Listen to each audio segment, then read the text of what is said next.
Hey everybody, Pastor Randy here. Welcome to Making It Simple. Great to be back with you today. We've been talking about the blindness of doubt. What does that mean? We've been looking at this story through the eyes of Thomas, doubting Thomas, if you will. But what does that mean? Where was his struggle? What had come to be to put him in such a place? I want to just dive right back into it from where we left off yesterday, talking about the demand for proof. How did we get there? How does this relate to us right now in the things that we wrestle with? You see, Thomas and the others, so all the other disciples, all those in that circle, they had seen the miracles. They had heard the teaching. They saw the compassion of Jesus.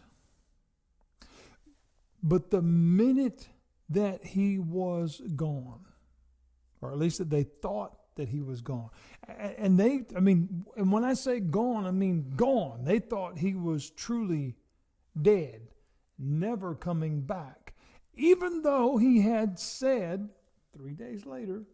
But we have to remember, what was that conversation? I'm going to be turned over. I'm going to be killed. All these different things. And while he ended that conversation with, and in 3 days I will return, they didn't hear that. They were in total shutdown mode at that point because the very one that I have counted on, the very one that I have determined and have a peace in my heart is the one, is the answer, is going to be gone. They didn't hear anything else after that. They didn't hear the 3 days. They didn't hear anything. They were shut.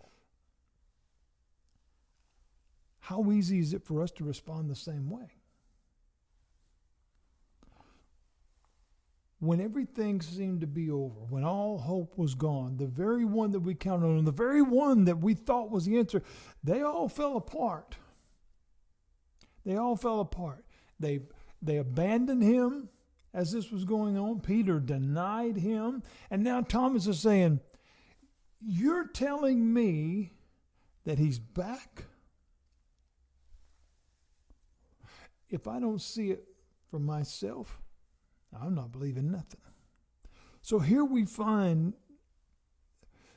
the struggle has placed them at different places in their emotion. And Thomas, we find, is wrestling with doubt.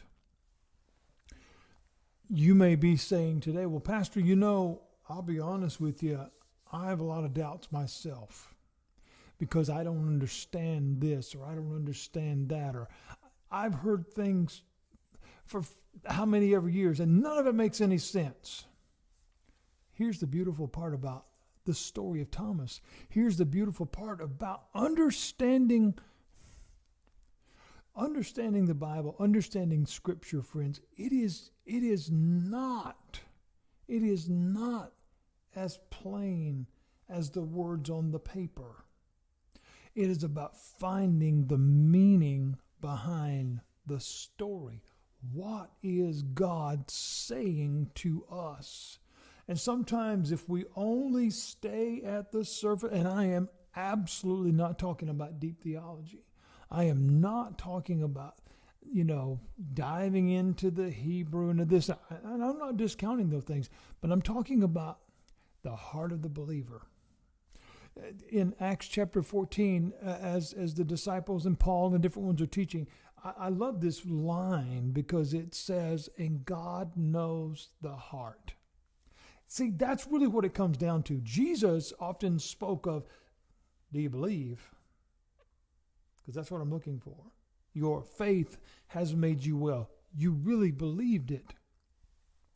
Here, Thomas is wrestling with a really, really deep emotion, a sincere place, because what I thought I knew didn't work the way that I thought it was going to, and now someone else is telling me that something has happened.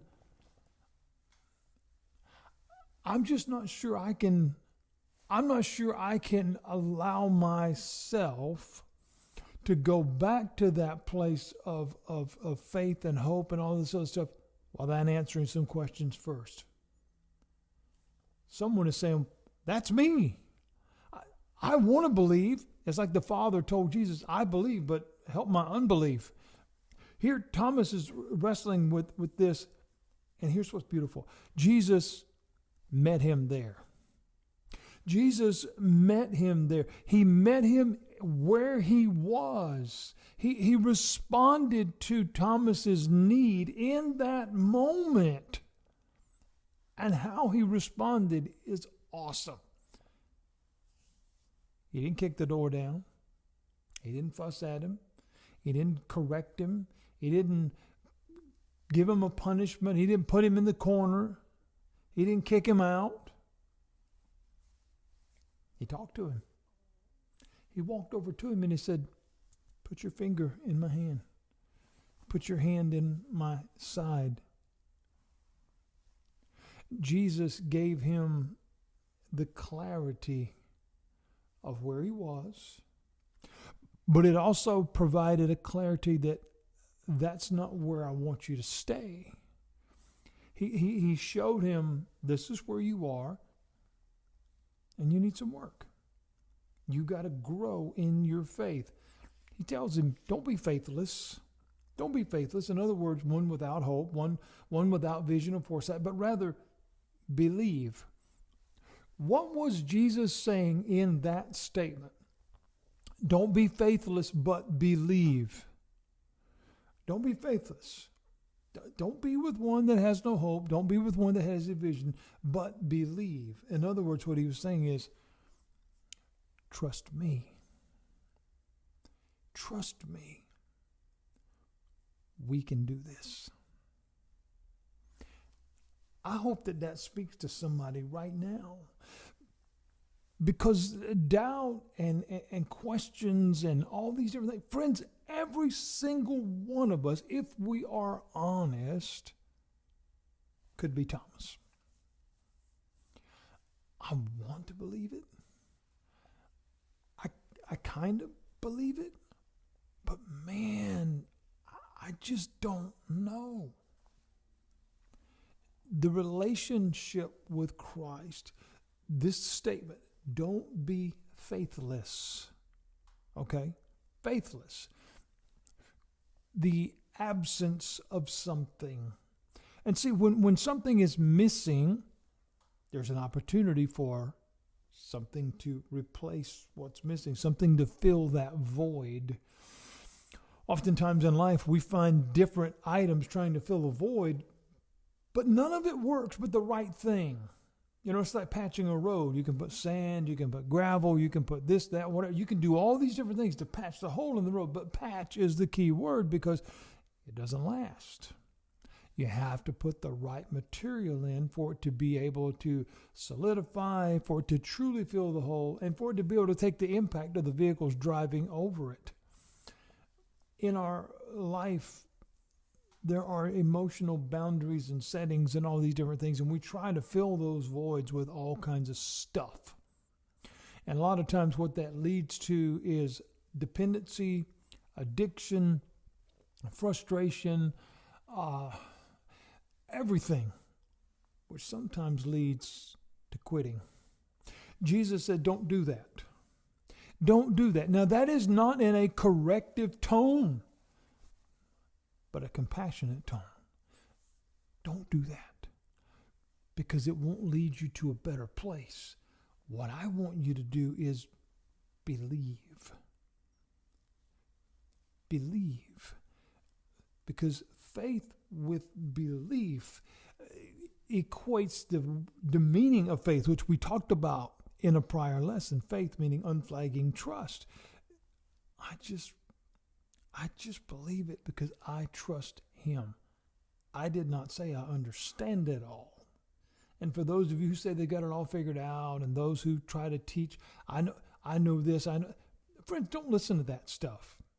Because we're all a work in progress, every single one of us. And the lessons that we can learn through Scripture, through the characters, through the stories, lead us to a deeper understanding of the heart of God.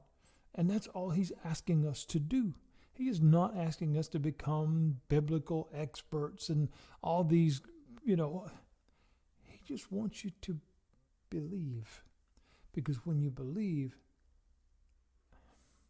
then you learn to trust. And once you learn to trust, it's a whole lot easier to follow.